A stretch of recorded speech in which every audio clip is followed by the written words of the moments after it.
Hey everybody, David here. How are you? Let me fix the camera here. There we go. All right, so today we're going to take a look at a video from TED Talk, okay? It's the world's Englishmania, all right? So I'm not memorizing any script here or anything. I have the video open here, which I'm gonna put it up here on the screen so you guys can watch. And we're gonna take a look at some of the vocabulary words that he uses during the speech. It's kind of just to show you a little bit how my classes go, okay? All right, so let's start off the video.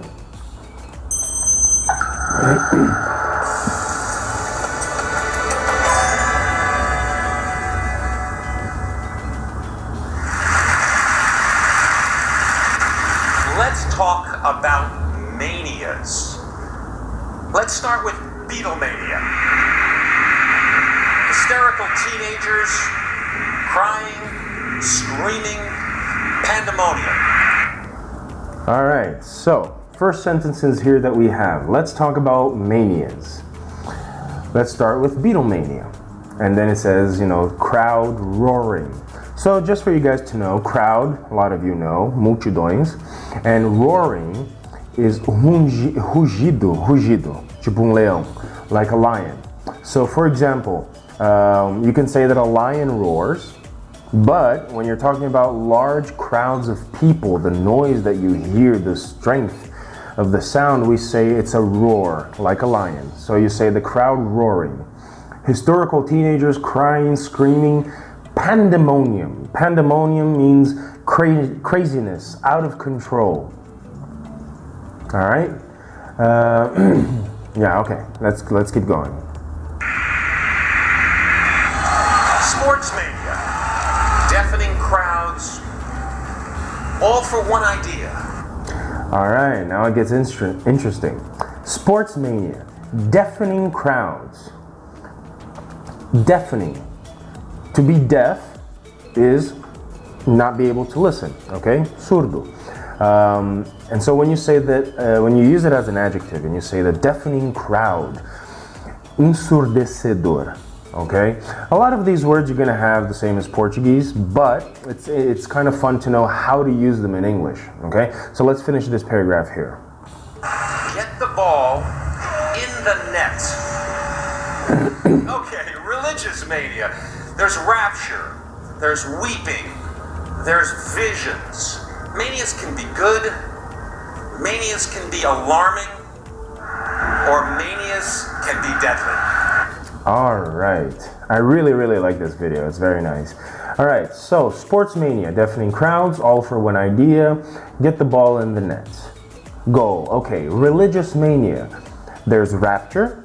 Okay, rapture is that idea for, I think, Christianism, if I'm not mistaken, or Catholicism, that, the good people will ascend to heaven when Jesus returns, something like that.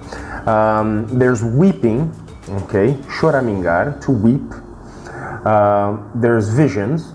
Manias can be good, manias can be alarming, or manias can be deadly, like you saw in the video. All right, so far so good? All right, let's go. The world has a new mania, a mania for learning English.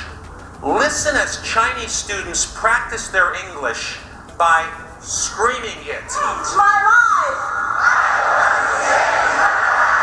I don't want to let my parents down.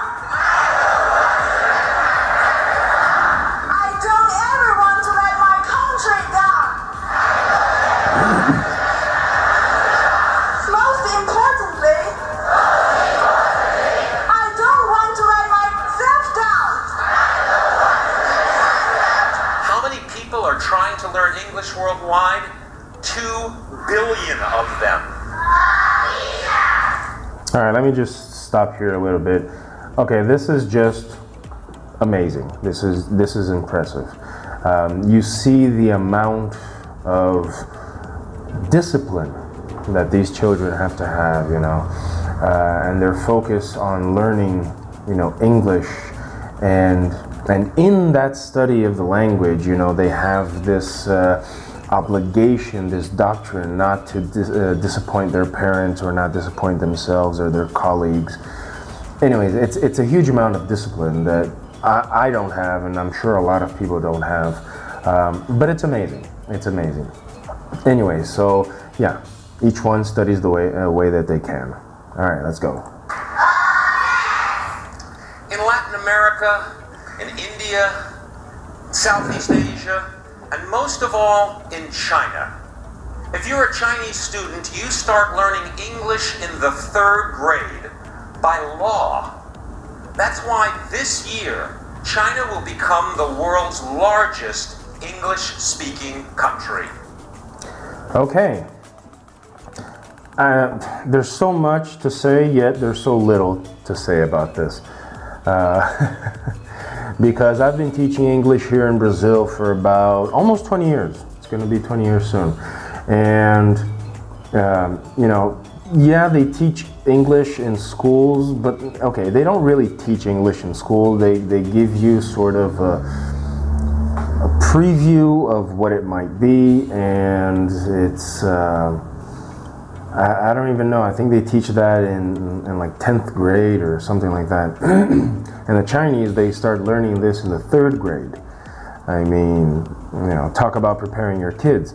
Here in Brazil, if you want your kid to speak English well, what you're going to have to do is you're going to have to put them in a private school, and not a special school, but a private school, you know, with specifically for language learning. Usually it's like a bilingual school or something like that, and it's extremely expensive. And there, by law, they have to start learning English. Now, can you imagine that China will become the world's largest English-speaking country? I mean, it is larger than everybody else, so if everybody speaks English, well, they did it. And that's pretty amazing. All right, so I'm gonna pause the video here. There's a link down below so you can see, you can watch the rest of this video. It's like I said in TED Talk. So the interesting thing is that you have the script for the video. You can choose the language that you want to watch it in. So you can watch it in English, and then you can read the script in English, in Portuguese, in Ukrainian, and whatever. Okay, so it's really good practice. I always suggest to my students start practicing first in just in English. You know, take notes of the words that you really don't know, the expressions you don't know, and then you go after it later. See how much you can get of the video in the first run. All right. I'm not going to do the whole video because it's going to be extremely long. The video is about I think 5 minutes, but you know, with my commentary, it's going to be a lot longer. All right, guys, so that's it. I hope you enjoyed this mini lesson, and I will see you guys later.